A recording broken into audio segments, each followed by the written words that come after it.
Ya, assalamualaikum warahmatullahi wabarakatuh. Senang sekali bisa berbagi kembali dengan Mat Serozi. Nah, kali ini kita akan berdiskusi atau belajar mengenai perbandingan berbalik nilai. Kali ini yang kita akan bahas adalah tentang bagaimana cara menentukan penyelesaian perbandingan berbalik nilai dan mengidentifikasi ciri-cirinya. Kira-kira manakah yang senilai, manakah yang berbalik nilai. Nah, kita akan mulai dari contoh yang sederhana berikut ini.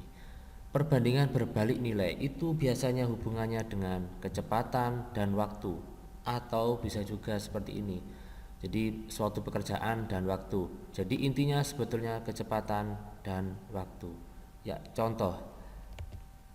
Jika ada sebuah kendaraan itu kecepatannya 40 km per jam, kemudian dia itu bisa menempuh dalam waktu 90 menit. Nah, jika kecepatannya ini itu kita perbesar atau kita tambah, maka yang terjadi adalah justru waktu di sini akan semakin cepat atau semakin sedikit. Nah, kecepatan semakin besar, di sini waktu yang dibutuhkan semakin kecil. Nah, ini yang dimaksud dengan perbandingan berbalik nilai. Nah, sekarang kalau di sini 40 90, maka 60 di sini pasangannya adalah yaitu 60. Nah, kok bisa seperti ini? Nanti silakan diprediksi, nanti pasti akan menemukan ciri-cirinya, pasti akan menemukan karakteristik atau polanya. Nah, sekarang kalau 90, maka di sini pasangan waktunya adalah 40. Nah, kalau ini 100, nah ini 120 bagaimana? Nah, ini nanti kita akan bahas. Nanti insya Allah pasti akan bisa karena ini sangat mudah sekali. Kita akan berganti kasus sekarang yaitu mengenai suatu pekerjaan.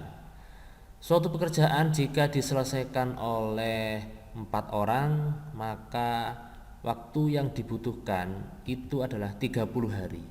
Nah, jika orang ini kita kurangi menjadi 3 orang misalkan, maka waktu yang dibutuhkan untuk menyelesaikan pekerjaan itu pasti akan semakin bertambah. Nah, ini semakin berkurang, di sini semakin bertambah. Nah, itu yang dimaksud dengan perbandingan berbalik nilai. Nah, berbalik nilai. Ini 4, ini 30, ini 3, ini 40. Nah, polanya seperti apa? Nanti silakan dicermati. Kalau di sini 10, maka ini adalah ya 12. Nah, kira-kira apakah sudah menemukan polanya? Bagaimana kalau di sini 2, maka sebelahnya berapa? Kalau di sini 5, maka pasangannya berapa? Nah, nanti kita akan prediksi. Nah, dapatkah Anda memprediksi titik-titik di atas yang masih kosong? Silakan difikirkan sejenak. Nah, baik. Polanya adalah sekarang kita amati 40 dengan 90. Ini bagaimana kalau kita kali? Maka hasilnya adalah 3600. Sedangkan 60 dan 60 ini polanya ini cirinya adalah dikali yaitu 3600. Begitu juga dengan 90 dan 40. Kalau dikali juga 3600. Lantas bagaimana ini? Ini pasti polanya yaitu sama semua kalau dikali. Nah, titik-titik ini berapa? Maka yang benar adalah jawabannya 36. Kok bisa 36? Karena kalau 100 dikali dengan 36, maka jawabannya adalah 3600. Begitu juga dengan yang bawah yaitu 3600, maka titik-titik di sini adalah 30. Karena 120 dikalikan dengan 30 hasilnya adalah 3600. Nah, sekarang kita beralih ke tabel yang sebelahnya. 4 kali 30 yaitu 120. 3 kali 40 juga 120. 10 kali 12 yaitu 120 juga. Nah, maka titik-titik ini diisi berapa? 2 kali berapa ada 120 yaitu 60. Atau bisa juga seperti ini, 120 dibagi dengan 2 yaitu 60. Begitu juga dengan ini, 120 dibagi 5 maka hasilnya adalah 24. Nah, Jadi ciri-ciri perbandingan berbalik nilai adalah yang pertama yaitu perbandingannya selalu berbalik. Jadi di sini naik, ini turun, ini naik. Yang kedua, hasil perkaliannya ini selalu menghasilkan angka yang sama. Nah, itu dipahami dengan baik konsepnya, nanti akan kita terapkan di soal-soal cerita. Saya kira sangat mudah perbandingan berbalik nilai. Kita akan terapkan di contoh soal cerita seperti ini. Suatu pekerjaan dilakukan oleh 6 orang dapat diselesaikan dalam 6 hari. Apabila jumlah pekerja 9 orang, maka pekerjaannya itu selesai dalam waktu titik-titik. Nah, kalau kita cermati ini biar mudahnya saya tulis seperti ini. Nah, 9 orang mampu menyelesaikan dalam 6 hari. Kalau 6 orang menempuh waktunya 6 hari, kalau 9 orang dapat selesai dalam waktu berapa hari. Nah, kalau kita cermati, jika orangnya bertambah, maka pasti waktu penyelesaiannya itu pasti akan semakin cepat. Ini disebut dengan perbandingan berbalik nilai. Yang ini naik, yang ini turun berbalik nilai. Nah, caranya tadi yaitu kita tinggal kalikan 6 kali 6 yaitu 36. Karena kita tahu bahwa perbandingan berbalik nilai itu perkaliannya sama. 6 kali 6 36. 9 kali berapa ada 36? Tentu jawabannya adalah 4. 36 bagi 9 yaitu 4, sehingga waktunya 4 hari. Atau cara lamanya seperti ini ya. 36 sama dengan 9 kali X. 9 kali berapa? Atau 36 bagi 9 yaitu 4, sehingga jawabannya pekerjaan itu dapat selesai dalam waktu 4 hari. Nah, kita akan beralih ke contoh yang berikutnya agar lebih paham lagi, yaitu contoh yang kedua. Ini soalnya seperti ini. Suatu pekerjaan dapat diselesaikan dalam waktu 6 hari oleh 2 orang. Jika pekerjaan dapat diselesaikan dalam waktu 4 hari, maka banyak pekerja yang dibutuhkan adalah, nah, jawabannya cukup simpel. Tinggal kita kalikan 6 kali 2, 12. Kita bagi dengan 4, maka 12 bagi 4 hasilnya 3, berarti butuh 3 orang. Atau caranya lama seperti ini. 6 hari butuh 2 orang, 4 hari butuh X orang. Kita kalikan 6 kali 2 sama dengan 12, kemudian 4 kali X yang 4X, 12 bagi 4, 3. Sehingga jawabannya 3 orang. Nah, sekarang kita beralih ke contoh yang ketiga. Sebuah kereta api berjalan selama 5 jam dengan kecepatan rata-rata 56 km per jam. Jika kereta api yang lain dapat menempuh jarak dalam waktu 4 jam, maka kecepatan kereta api itu adalah, nah ini agar lebih mudah kita tulis seperti ini yang tadi. Jadi kita tuliskan ini 5 jam 56. Di sini kita tahu bahwa ini adalah perbandingan berbalik nilai.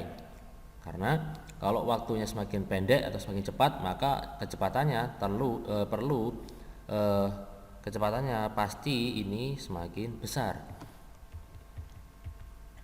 Nah, caranya sama, kita kalikan 5 kali 56 sama dengan 4 kali X, karena perbandingan berbalik nilai itu hasil perkaliannya sama.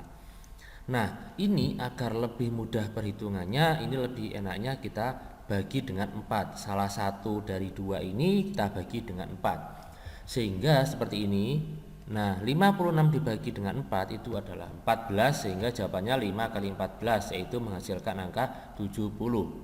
Jadi kesimpulannya adalah kecepatan rata-ratanya itu 70 km per jam.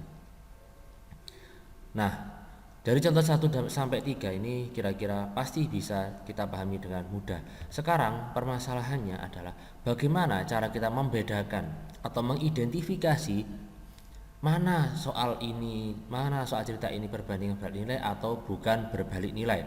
Karena ketika kita salah mengidentifikasi, tentu pasti akan salah juga caranya.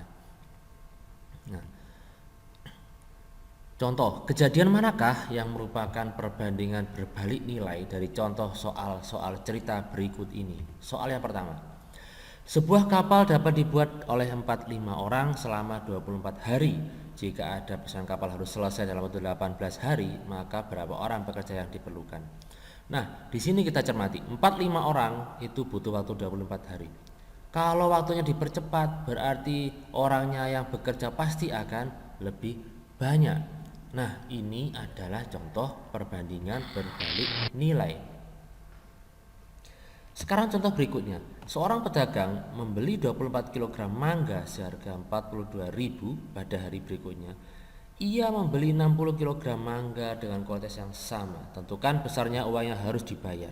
Nah, dari sini kita tahu 24 kilo harganya 42.000. 60 kilo tentu harganya pasti akan banyak juga, lebih banyak daripada 42.000. Kilogramnya semakin banyak maka harganya juga semakin banyak, sama-sama bertambahnya, sama-sama naiknya, maka ini disebut dengan perbandingan senilai. Contoh berikutnya, suatu mobil memerlukan bensin 50 liter untuk menempuh jarak 450 km. Jika mobilnya itu 5 liter isinya, maka jarak yang ditempuh juga harusnya semakin pendek atau semakin sedikit jaraknya. Liternya semakin sedikit, jaraknya semakin sedikit. Nah, ini sama-sama turunnya, pasti ini disebut dengan perbandingan senilai. Berikutnya, jarak dua kota itu kalau kecepatannya 48 km per jam, maka waktu yang dibutuhkan 12 jam. Jika kemudian kecepatannya bertambah menjadi 60 km per jam, maka tentu waktunya akan semakin pendek atau semakin cepat. Kecepatannya semakin bertambah, waktunya semakin berkurang. Nah, ini disebut dengan perbandingan berbalik nilai. Nah, saya kira itu untuk perbandingan berbalik nilai, insya Allah bisa dipahami dengan mudah. Semoga apa yang kita bicarakan kali ini bermanfaat, ilmunya barokah dan diridhoi oleh Allah Subhanahu wa taala. Terima kasih. Saya akhiri. Wassalamualaikum warahmatullahi wabarakatuh.